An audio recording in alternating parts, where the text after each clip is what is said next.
50 to 300 million. So they're, maybe 25 to 30% there. And I think once there's a general election opponent, you're going to see a lot more money coming in once it's against somebody. I think in part, look, a lot of the big money that he got last time from Wall Street folks and some of the hedge fund crowd, and just is not with him this time because they were disenchanted with things like Dodd-Frank and some of his other regulatory moves. But I think at the end of the day, he's going to be well funded. He is the president. There is the power of the incumbency, and I think that $1 billion figure is a part of what has fueled the money pouring in on the Republican side. Karl Rove has been sort of using that as a talking point. Obama's going to have $1 billion. We've got to have $1 billion on our own. So you got an arms race going on, and we may well have a $2 billion election before this is over. Thank God for TiVo. Yeah, all right. Texas, please. For those of you who didn't quite get it, what I meant was you can then delete the commercials when you get there. Right. Let's go to Texas. Caller? Hello. Yes, hi. I wanted to ask the gentleman what he thought, because of the super PACs, what's the chance of both houses plus the presidency going Republican? Okay, thank you. Look, a lot can change between now and November, and the Republicans, do certainly have a shot at the Senate. The numbers favor them. There are more Democratic incumbents leaving and more Democratic seats open that have to be defended. But look, everything obviously is going to depend on the economy for Obama. If the economy is on the upswing, if people perceive that things are getting better, even if they're not, even if the numbers are still pretty bad, obviously that's going to favor the president. There are wild cards out there like Iran, like potential disruptions in the oil supplies, and how does that play out? But Obama's got a lot of strengths. We're coming up on a couple of months on the anniversary of bin Laden, and I think that does do a lot to take away the traditional Republican National Security Guard. I remember saying the week after the bin Laden thing, a lot can change between now and Election Day, but one thing is certain. Bin Laden will still be dead. Yeah. And Obama does have that card to play. We expect to hear a lot more about it. Thanks for joining us, Mike Isikoff. Up next, AP reporter Matt Apuzzo, who helped uncover the New York City Police Department's covert spying on ethnic communities. Don't go away.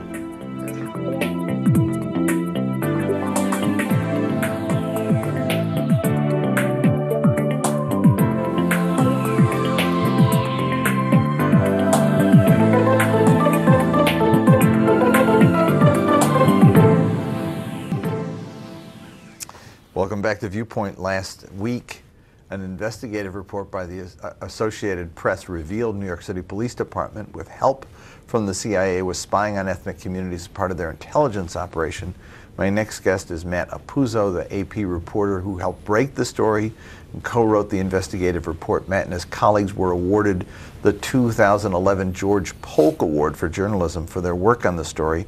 I meant to say last year it was done. Thanks for joining us, Matt. Hey, thanks so much for having me, Jim. The story itself. Yeah. Before I get into it, how did you come on it? What broke it for you that there was a problem here and led you down this path? Well, for me, it was, and our team, it was much less about a problem that we saw. It's just this issue of how police departments, and particularly the NYPD, have shifted from solving crimes to preventing terrorist attacks. I mean, it's really a fascinating issue, and frankly, when you really think about what that means, it means we have a department that used to have to go and somebody would get killed and we go figure out who did it. Now they have to identify the killer before they kill. I mean, it really is a 180-degree shift. So that's always been fascinating. in the course of our reporting, my colleague Adam Goldman and I began to look. We were looking into CIA accountability, and we were looking into other stories along those lines. And, we began to hear about this CIA involvement with the New York Police Department, which was fascinating to us. And as we sort of started to gather string, we were like, well, what are they doing there? And, they're helping build these intelligence programs. And as we started to do more and more reporting, we began to hear things like mosque crawlers, the idea of, informants that just fan out into the mosques, and rakers, these sort of plainclothes detectives who hang out in ethnic communities and just write up daily reports about what they hear in cafes and hookah bars. So the story unfolded for you as you over a very long time, yeah. I mean, we were on this for quite a long. We've been writing pretty consistently since August. So I mean, we're talking about 6 months now or so of consistent. So now stories. tell me about the CIA involvement. They're banned from domestic surveillance activity, and yet they have one and then later two people in the New York City Police Department directing traffic, setting up programs. Right. Does it not violate restrictions on CIA domestic surveillance? Well, after our stories ran, the CIA's Inspector General looked into this and concluded that it did not violate. I go back. Did it not violate the CIA? The CIA's Inspector General looked at it and said, we have not violated any laws. We've not violated our executive order, our mandate. We didn't do domestic spying. The Inspector General did find that there was probably some poor judgment, a lack of oversight, a lack of accountability. I mean, what happened was the CIA sent a veteran officer to New York after 9/11 to basically be George Tenet's liaison to New York. And in doing so, I mean, on the surface, he's supposed to help share intelligence. But in doing so, I mean, he brought his expertise. He helped guide and direct these domestic collections operations for the NYPD. And in some instances, what was being collected at the NYPD was sort of passed back channel to the CIA. But he was really the architect of these programs. He did that while he was on CIA payroll. He later took a leave of absence from the CIA to stay on at the NYPD, and then ultimately left the CIA to finish his career with the NYPD. He left and was replaced recently, just last July, by another extremely senior clandestine operative, one of the most senior spies in the CIA. He was replaced there, and this is Sanchez. Sanchez was replaced by. He remains undercover, so we're not saying the new guy's name. And he's there now, and we were told the federal government says he's there on a management sabbatical. He's observing the best practices of he's learning how to be a manager. He's already one of the most senior managers in the CIA. He's there to learn. And after the CIA's Inspector General investigated, the CIA decided to pull him out early, and he'll be coming home, I believe, in April, 9 months into a one-year term. Talk to me a little about this informant / crawler phenomenon. You write in the story how they develop informants. Right. It's a well-known process. Mm-hmm. A friend of mine wrote a book on this whole issue of getting snitches. The book is called Snitches. And they started by doing a whole scan of Pakistani cab drivers. Tell the story how that happened. Well, early on, I mean, they were just really desperate for informants. I mean, so they did. They ran the names of all the Pakistani cab drivers, and of course, they're looking for who maybe has warrants. I mean, who might be immigration issues, anything that can give you leverage to try to get an informant. There was briefly an operation where they basically sent patrol cars out into Pakistani neighborhoods, and it was like, look, any excuse you've got, if you've got a broken taillight, if you're speeding, you're on a stop sign, whatever, pull them over. If we can find out if they have any existing warrants, anything we can use for leverage to flip these guys. Over time, they built a very vast network of informants. The goal was to try to get informants in every mosque. And they didn't actually achieve that goal, but we know they infiltrated dozens of mosques and student groups. Just today, in fact, just a few hours ago, we released some new documents that show what these mosque crawlers were producing. And a really good example, I'm sure you remember the Danish cartoon about the prophet cartoons and the violent protests that were occurring overseas. So the NYPD wanted to know, well, what are the Muslims in New York going to do about this? I mean, are they going to protest? Are they going to take to the streets? Will there be violence here? And so they have this huge network of mosque crawlers who report back on the sermons, and all of that goes into the NYPD files. So we actually have this file that says, imam after imam is saying, we should be offended by this, we should protest this, but we should do it peacefully. Violence is counterproductive. Violence goes against the core tenets of Islam.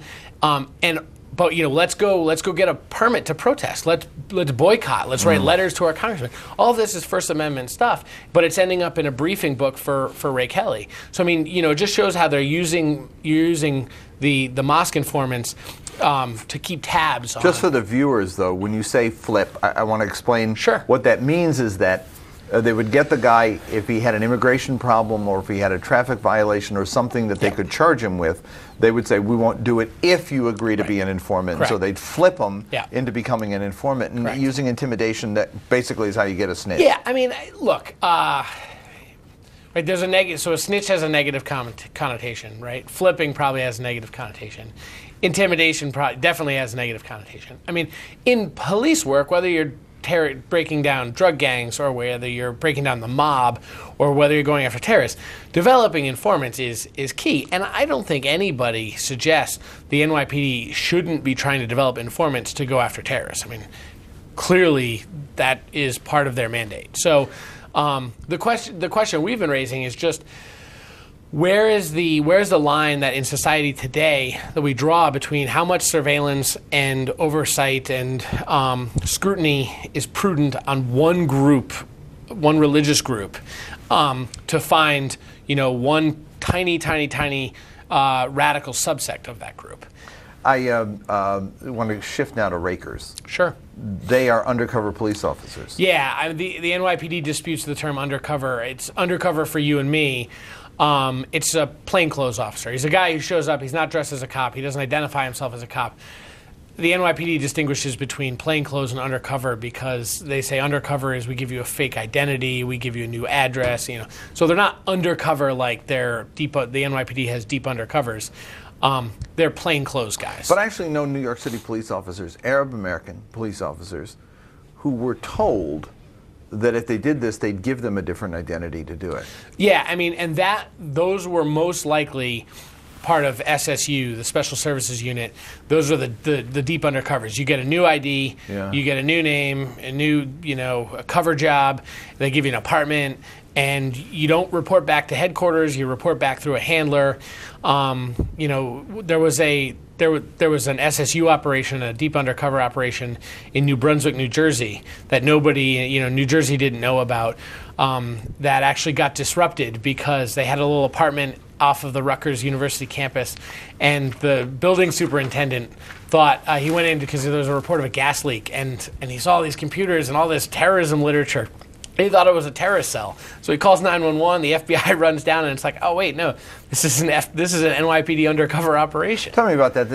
We've gotten recently a bit of a backlash in New Jersey. Yeah. With the governor, the mayor, the police chief saying, you've been conducting activities in our city, and there was the story that you all came out with last week about spying on Muslim students in campuses around the East Coast. Not the activity of the New York City Police Department. I mean, one would suggest that's what the FBI does, which is go beyond cross state lines. Well, that's what, I mean, really, when you come down to all of this this is the activity of the NYPD. I mean, the NYPD's, the takeaway from 9/11 was, we can't rely on the federal government to do this. We have to do this ourselves. We have to develop our own informants. We're not going to be chained in at the city line.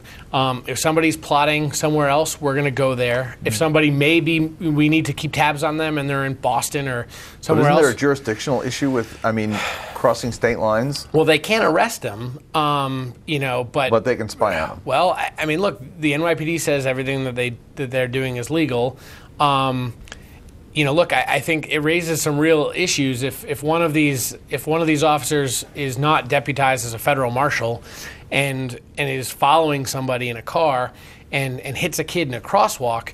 I mean, the NYPD officer is probably not covered to say, oh, you can't sue me because I was on my official capacity. Let me put this up. There's a quote you have from Ray Kelly, police commissioner, in which he said the following. I want to put it up and